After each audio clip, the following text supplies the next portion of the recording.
Sejumlah langkah untuk memajukan desa terus dilakukan pemerintah. Sayangnya, keberadaan gurita bisnis minimarket besar yang mulai masuk ke desa menghambat ekonomi desa.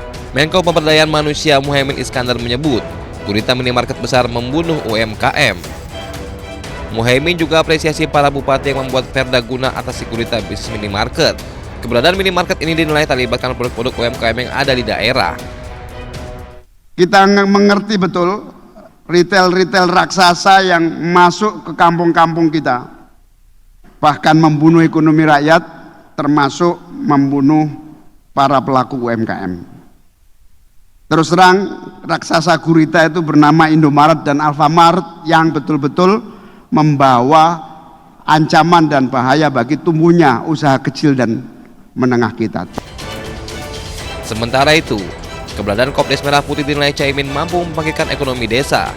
Kopdes Merah Putih akan menjadi kekuatan ekonomi baru masyarakat menghadapi segala tantangan. Tim Liputan iNews melaporkan.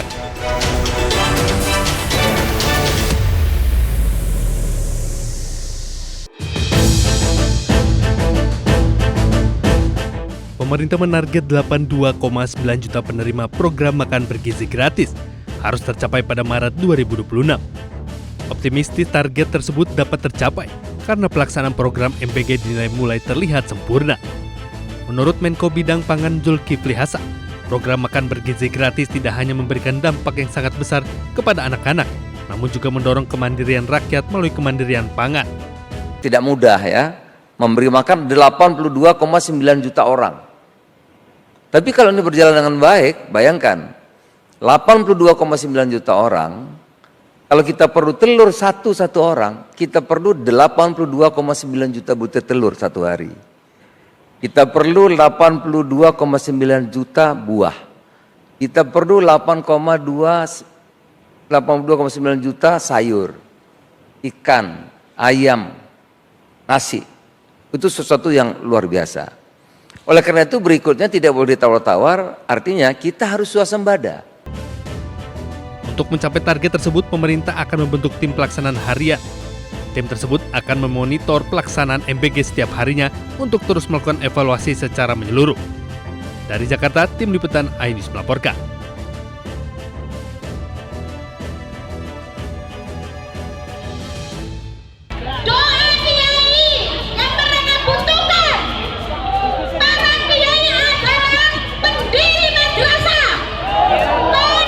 Ribuan guru madrasah yang tergabung dalam Persatuan Guru Seluruh Indonesia menggelar unjuk rasa di kawasan Patung Kuda, Jalan Merdeka Selatan, Gambir, Jakarta Pusat. Tinggal satu langkah lagi. Di mana Bapak? Dengan membawa berbagai atribut dan spanduk, massa berorasi meminta Presiden Prabowo untuk mensejahterakan guru madrasah. Dalam tuntutannya, guru menyatakan sudah puluhan tahun bekerja sebagai guru madrasah, namun belum menjadi pegawai pemerintah dengan perjanjian kerja atau P3K. Hampir 1 juta lebih guru madrasah di seluruh Indonesia masih berstatus kerja kontrak. Aksi yang dijaga ketat aparat kepolisian Polres Jakarta Pusat ini akhirnya membubarkan diri setelah beberapa perwakilan mereka diterima oleh staf kepresidenan.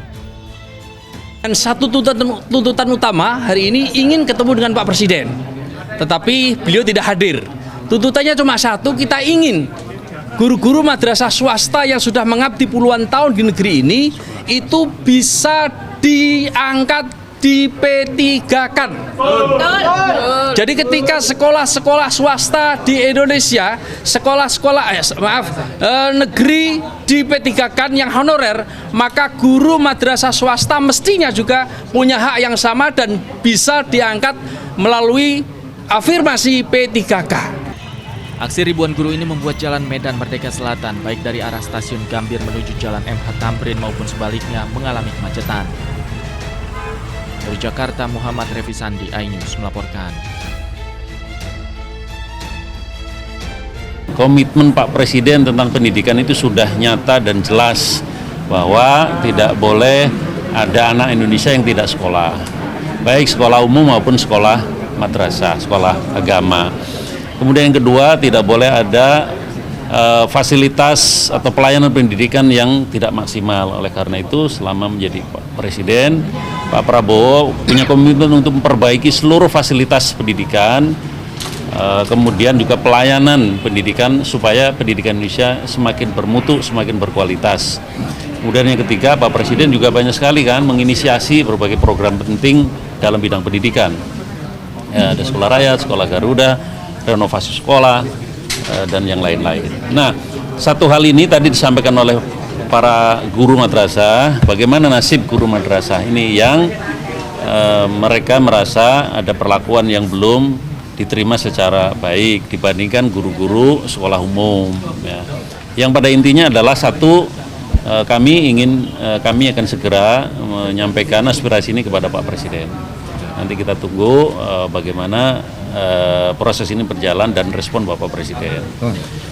Tentu kami tidak bisa langsung untuk menjawab ya keputusan ini karena ini harus juga melibatkan banyak pihak untuk bagaimana membahas dan mendiskusikan aspirasi ini. Tapi intinya adalah kami menerima dengan baik aspirasi ini dan akan kami sampaikan kepada Bapak Presiden. Jadi nanti kita tunggu responnya. Tapi teman-teman ini sebetulnya juga sudah panjang perjalanannya untuk sampai ada organisasinya, sampai sebelum ke sini juga ke balik ke DPR, jadi ke Kementerian Agama juga sudah berkali-kali.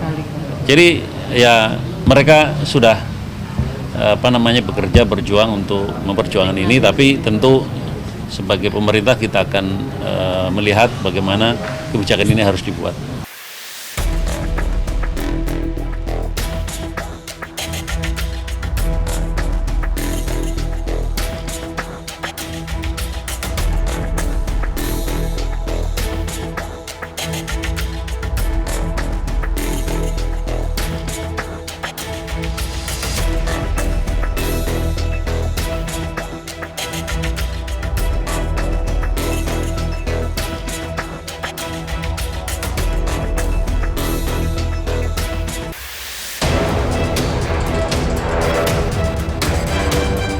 Sejumlah langkah untuk memajukan desa terus dilakukan pemerintah. Sayangnya, keberadaan gurita bisnis minimarket besar yang mulai masuk ke desa menghambat ekonomi desa. Menko Pemberdayaan Manusia Muhaimin Iskandar menyebut, gurita minimarket besar membunuh UMKM. Muhaimin juga apresiasi para bupati yang membuat perda guna atasi gurita bisnis minimarket. Keberadaan minimarket ini dinilai tak libatkan produk-produk UMKM yang ada di daerah. Kita mengerti betul retail raksasa yang masuk ke kampung-kampung kita, bahkan membunuh ekonomi rakyat, termasuk membunuh para pelaku UMKM. Terus terang, raksasa gurita itu bernama Indomaret dan Alfamart yang betul-betul membawa ancaman dan bahaya bagi tumbuhnya usaha kecil dan menengah kita. Sementara itu, keberadaan Kopdes Merah Putih dinilai Caimin mampu membangkitkan ekonomi desa. Kopdes Merah Putih akan menjadi kekuatan ekonomi baru masyarakat menghadapi segala tantangan. Tim Liputan iNews melaporkan.